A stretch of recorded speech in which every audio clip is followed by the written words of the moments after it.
there are states in the US that requires you to have a social security number before we can start with the NCLEX processing, no? Because some of the nurses, no, na nag-i-inquire sa atin, no? At first, they want to be in California, they want to be in Arizona, but they need to understand that these states, no, requires to have an SSN for you to be able to proceed with the process.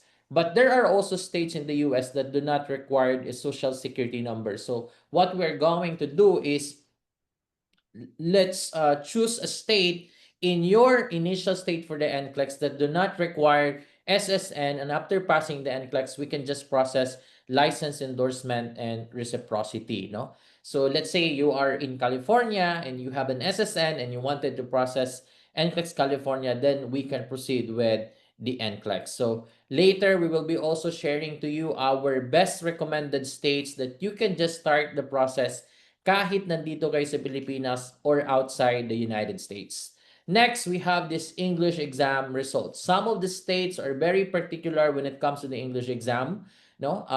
Requirement ito ng ibang states, and there are also states na hindi nagre-require ng English exam result. And take note, the English exam result is only valid for 2 years. So if wala pa kayong state of deployment, wala pa kayong employer, wala pa kayong English exam, you can just start with your NCLEX. And after passing the NCLEX, once you proceed with your visa screen, that's the time to take the English exam.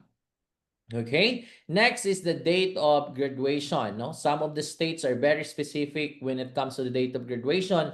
Let's say if you graduated more than 10 years ago, they might request to have, or they might require you to have a certificate of employment. No, kailangan nating patunayan that within the 10 years ay is talagang na-practice natin yung profession natin, or nakapagtrabaho ba tayo as a nurse.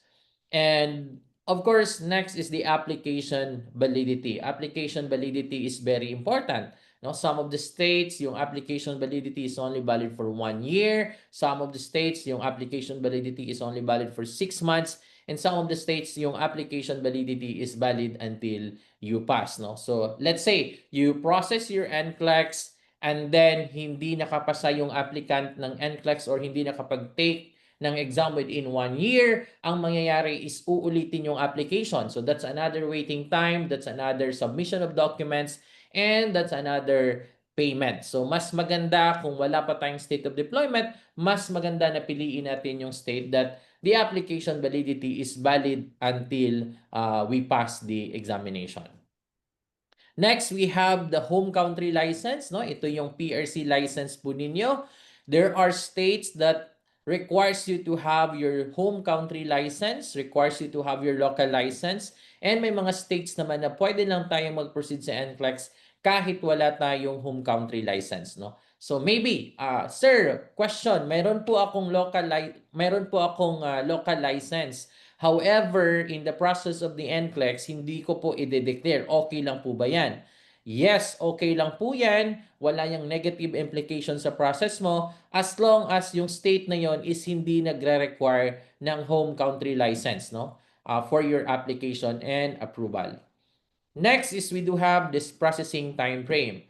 So different state, different processing time frame. May mga states na yung processing time frame is around 3 to 5 months, mayroong 3 to 6 months, depende no sa evaluation or depende sa kung gaano katagal i-evaluate ng Board of Nursing yung documents natin. So far right now, ang pinakamabilis na states no na ma-receive mo yung approval mo, we have NCLEX New York and NCLEX Saipan or NMI. For NCLEX New York, the standard processing time frame is around 3 to 4 months. Yan yung standard. But here, if you partner with NASHA, you can just get your approval within 1 to 2 months or in some cases earlier than that. We have applicants that they receive their approval within 15 days, within 1 month. So the next question would be, are you ready to take the exam? Does it mean ba na pag na-receive mo yung approval mo, magte-take ka na kaagad ng exam? What's the good thing about NCLEX New York is that the application is valid until you pass. Ibig sabihin, yung step 1 mo, valid yan. And you have the freedom kung kailan ka mag-proceed sa examination. It doesn't mean na approve ka is mag-take ka na kaagad ng exam. Of course, we need to consider that you need to have at least 3 to 6 months preparation, no? So ang mas maganda dyan na gawin natin, habang pinaprocess yung application mo, habang naghihintay ka ng approval, you start with your review. And once you have your approval, i-assess natin, titingnan natin yung score mo sa QBanks. Kung ready ka na mag-take ng exam, that's the time to proceed with the step 2 process, no? Or that's the time to proceed with your ATT, with your scheduling, no? The moment na ready na po kayong mag-take ng exam based on the result of your review and assessment. And we have all of these features available sa mobile app po natin. Next, we have the Credential Evaluation Service or the CES, no? So some of the states, they require you to have a credential evaluation service. This is under CJFNS.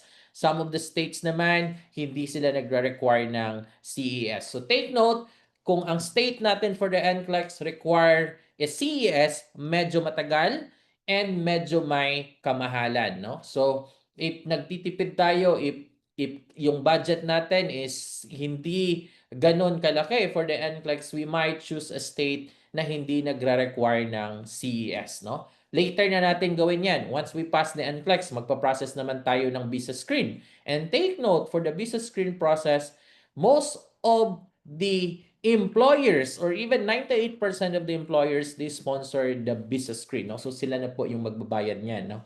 Main ticket natin ngayon is to pass the NCLEX. That's the goal, one take. Pero if ever naman na nakapag-take na tayo and then hindi tayo pinalad, don't give up, no? Always go back. We heard a lot of stories from time to time. Nag-take ng NCLEX twice, nag-take ng NCLEX thrice, mayroong 4 times. Dito pa po pumasa sa amin. So mayroong 4 times, 3 times. Just don't give up. If you believe in yourself that you can achieve or you can pass the exam, you can basically do that one. And we are here to help you and guide you all throughout the process, no? Not just on the processing, but of course, when it comes to the preparation as well.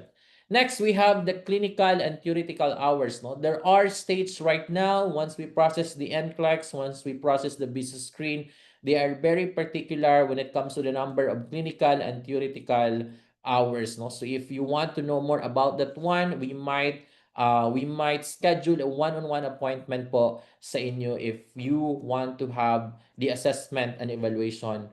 Let's say if you proceed with the states that requires credential evaluation service. Okay?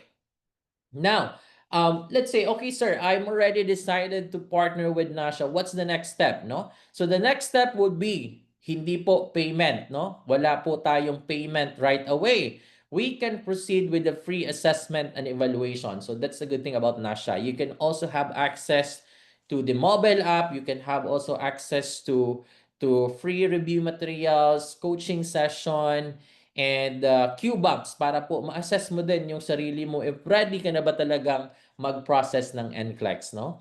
So, for the free assessment and evaluation, what we need is a scanned copy of your TUR, a scanned copy of your RLE or related learning experience. If wala naman, that's fine. Not necessary to request a new documents from your school kasi ang goal natin dito is makapag-save, no? Wala muna po tayong expenses. But, of course, NASHA will do the assessment based on your documents. If you want to declare your home country license, so we might need your PRC license and then yung ating PRC Liris username and password. This is for your license verification moving forward. So, if wala naman, pwedeng hindi lang natin i-declare ito, no? Pwedeng not applicable if wala po tayong home country license. Next, we need your high school diploma if you choose a state that requires a credential evaluation service. So, let's say, yung high school diploma natin is nawala or nasunog or nadaanan ng baha. Ang mangyayari nito is magre-request tayo ng certificate of graduation from your school. We need also your college diploma, birth certificate, board certificate, board rating, passport with signature, and then marriage certificate if available. So again, you don't need to request new documents from your school. We can start with the available documents, no, na available po sa inyo. You can just take a picture of it and then send to our email support@nasha.ph for the free assessment and evaluation. So if you are thinking how to start with the process, we can basically help you and guide you.